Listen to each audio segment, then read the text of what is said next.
নমস্কার, আমি অঞ্জনা রান্নাঘরে সবাইকে স্বাগত। আজ আমি এখানে তালের দু রকমের পিঠে বানাবো। তো প্রথম থেকে শেষ পর্যন্ত ভিডিওটা দেখুন। আমি এখানে তাল আর ময়দা নিয়ে নিয়েছি। আমি প্রথমে ভাজা পুলি বানাবো। তো প্রথমে আমি ময়দাটা মেখে নেব। পরিমাণ মতো আমি ময়দায় লবণ দিয়ে দিচ্ছি, একটু কালো জিরে দিয়ে দিচ্ছি। এখানে আমি তালটা গরম করে নিয়েছি, হালকা গরম থাকতে থাকতে মাখতে হবে।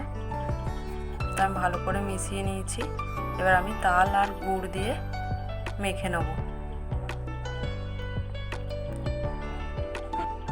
তো আমার মাখা হয়ে গেছে, আমি কিছুক্ষণের জন্য ঢেকে রাখছি। প্রথমে আমি এবার নারকেলটা গুড় দিয়ে ভেজে নেব।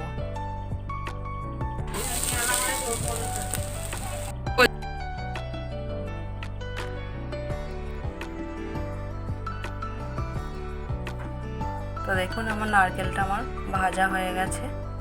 এবার আমি এক এক করে ছোট ছোট লেচি কেটে নিচ্ছি। তো দেখুন এইভাবে আমি সব লেচি এক এক করে কেটে নিচ্ছি। এখানে আমার সব হয়ে গেছে লেচি কাটা। এবার আমি হালকা করে বেলে নিয়ে এতে আমি নারকেলের পুরটা দিয়ে দিচ্ছি। তো এইভাবে আমি ভালো করে আটকে নেব মুখটা।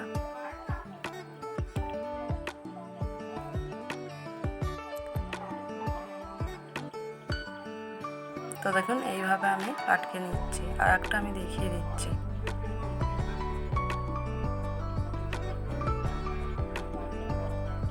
ভালো করে চেপে চেপে আটকাতে হবে মুখটা। তো দেখুন আমার সবগুলো হয়ে গেছে এখানে। এবার আমার তেল এখানে গরম হয়ে গেছে, আমি এক এক করে ভেজে নেব।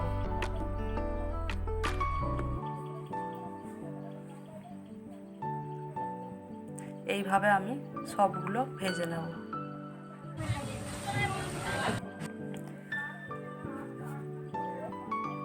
ভাজা হয়ে গেছে, আমি এবার তুলে নিচ্ছি। তো এখানে আমার সবগুলো ভাজা হয়ে গেছে। এবার আমি তালের বড়া বানানোর জন্য আমি এখানে সুজি নিয়ে নিয়েছি। এই সুজিটা আমি হালকা গরম জল দিয়ে মেখে নেব। এই যে আমি গরম জল দিয়ে দিয়েছি। এবার আমি ভালো করে মেখে নিচ্ছি। তো মাখা হয়ে গেছে, আমি এতে এবার আটা দিয়ে দিচ্ছি। পরিমাণ মতো লবণ দিয়ে দিচ্ছি, একটু কালো জিরে দিয়ে দিচ্ছি আর একটু মৌরি দিলাম, দিয়ে ভালো করে মিশিয়ে নেব। তো এবার আমি তাল আর গুড় দিয়ে ভালো করে মেখে নিচ্ছি।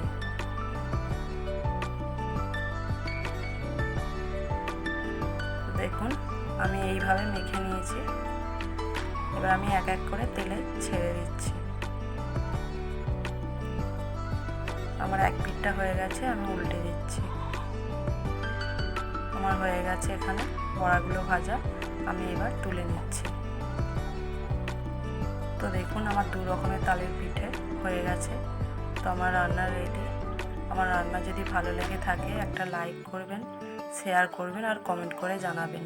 আপনারা ভালো থাকবেন, সুস্থ থাকবেন। দেখা হচ্ছে পরের রান্নার ভিডিও নিয়ে।